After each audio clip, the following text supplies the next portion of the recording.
안녕하세요. 희원쌤입니다. 연자TV는 연애와 결혼 생활에 대한 고민을 풀어드리는 상담을 전문적으로 하고 있는 연애상담 R&D 브랜드 연애자격의 공식 유튜브입니다.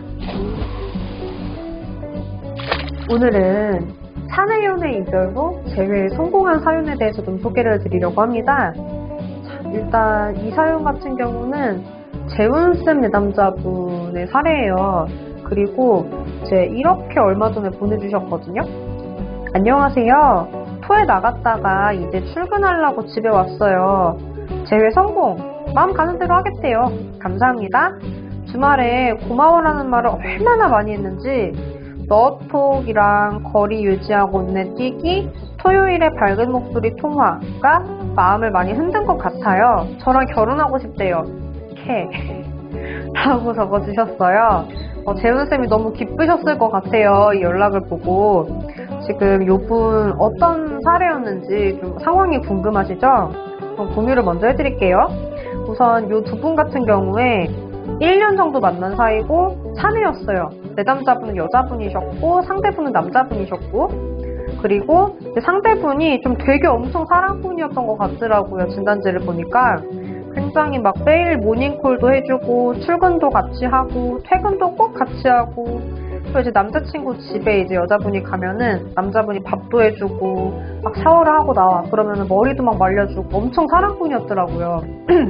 그리고 이제 그렇게 잘 사귀고 있었는데 어느 날 갑자기 뭔가 쎄한 느낌이 드는 사건이 있었던 거죠. 뭐였냐면 친구랑 약속이 있다는 거예요. 그런데 느낌이 쎄했죠. 그리고 나중에 남자분이 스스로 얘기를 해주더래요. 사실 친구가 아니었다. 친구가 아니고 첫사랑을 만나고 왔다는 거예요. 그래서 하는 얘기가, 내가 첫사랑을 만나고 왔고 그리고 사실은 지금 내가 흔들리고 있다 라고 남자분이 이야기를 하더래요. 그리고 그러면서 자기를 붙잡아 달라고 이제 그런 얘기를 남자분이 했지만 내 남자분이 너무 놀랐기도 하고 싫다고 얘기를 한 거죠. 그리고 나서 이제 사실 내 남자분 입장에서는 남자분이 좋으니까 다시 만나고 싶기는 하고, 이제 그러다 보니까 어떻게 이걸 이야기를 해야 할까 고민을 하다가 일주일 정도 그냥 시간을 가지셨어요. 남자분도 시간이 필요할 것 같다고 생각을 하셨던 것 같아요. 그리고 이제 일주일 정도 기다린 후에 이제 매달려 보셨는데 단호했던 거죠. 그래서 정말 자존심을 버리고 울면서 며칠간 매달리셨어요.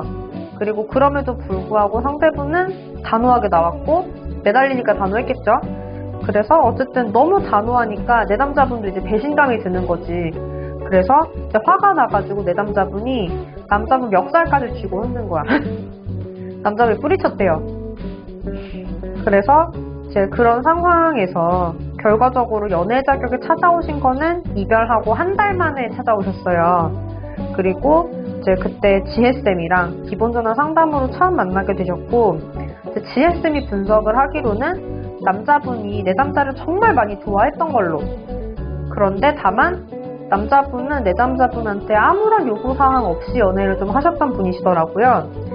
좀 그래도 사랑한다 이런 많은 표현이랑 행동이랑 이런 걸 많이 좀 보여주셨는데, 내담자분은 사실은 그냥 받기만 하는 입장인 걸로 좀 분석이 됐어요. 좀 남자분이 이것저것 표현도 해주고 막 이것저것 좀 내담자분 맞춰주는 행동들도 되게 많이 해줬는데, 내담자분은 사실은 거기에 대해서는 좀 리액션을 그다지 안 하셨던 것 같아요. 그러다 보니까 사실은 좀 내담자분이 갑이었다 라고 이제 지혜쌤은 분석을 했었고, 그리고 사실은 정말 심지어 이제 이별 상황에서도 내담자분이 상대분의 멱살잡이를 하신 거잖아요. 일종의 폭행이잖아요.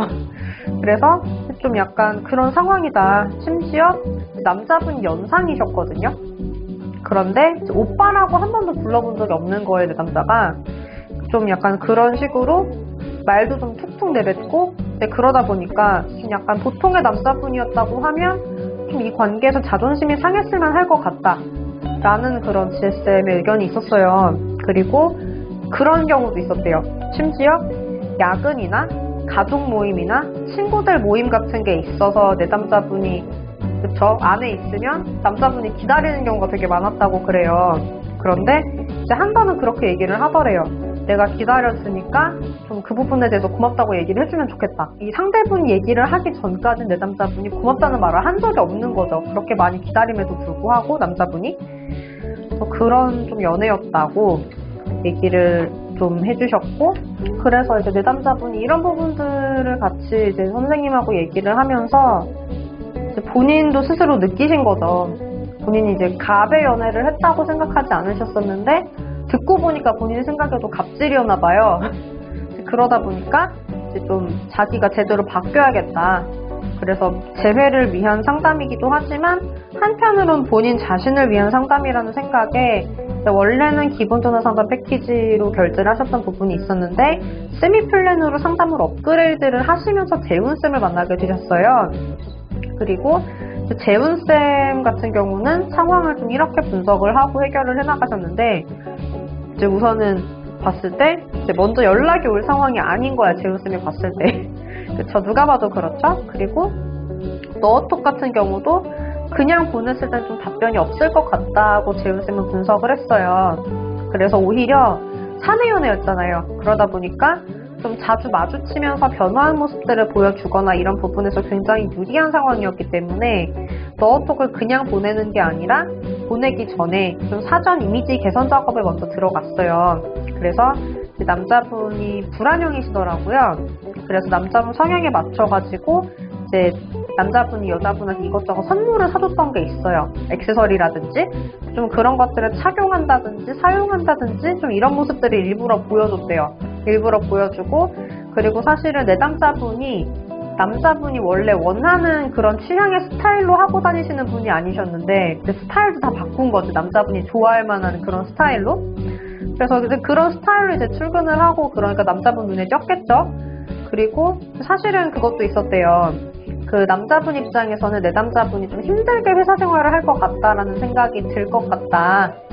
왜냐하면 이제 막 멱살잡이도 하고 그랬잖아요. 막 매달리고 그러니까 괜히 눈치를 보고 힘들어할 것 같고 미안해할 것 같다, 이런 생각을 할 것 같다고 재훈쌤이 생각을 한 거죠. 그래서 오히려 그 심리를 이용을 하자라고 해서 좀 회사에서 일이 있을 때 오히려 남자분한테 도움 요청을 하고 좀 밝게 웃으면서 얘기를 하고 좀 그런 모습들을 보여주면서 오히려 남자분을 좀 더 불안하게 만들자, 이런 시나리오였어요. 그리고 결과적으로 상담 시작하고 8일 만에 너톡을 보내게 되었고, 거절 대응도 미리 준비를 하긴 했었는데 그냥 너톡을 시작으로 해가지고 이런저런 얘기를 막 하셨던 것 같아요, 카톡으로. 그리고 이제 사실 거기서 제외가 됐던 건 아니었고, 그래서 이제 사실 너라는 건 대화 물꼬를 트는 작업인 거잖아요. 대화가 안 통했었으니까 바뀐 모습들 보여주면서 제가 대화가 통할 만한 사람이다, 이런 걸 어필을 하는 부분인 건데, 그 부분은 맞췄지만 이제 그 이후에 또 바뀐 모습들을 어필을 해주면서 유혹을 하는 부분들이 필요하기 때문에 이제 용건톡을 준비를 하고 있었어요. 그리고 한편으로 미용실도 다녀오시고 그러면서 좀 더 이제 이미지를 많이 개선을 하려고 계속해서 이제 이것저것 준비 중이셨던 거죠. 그렇게 다음 상황을 준비 중이셨는데 상대분이 먼저 연락이 온 거야. 집에 오래요. 그래서 이제 내담자분이 이번에도 또 이미지를 바꿔서 보여주려고, 이제 내담자분이 항상 좀 받기만 하시는 입장이었거든요. 그러다 보니까 이번에 같이 먹을 연어 샐러드를 준비를 한 거지. 뭐 본인이 만드셨는지 샀는지는 모르겠어요.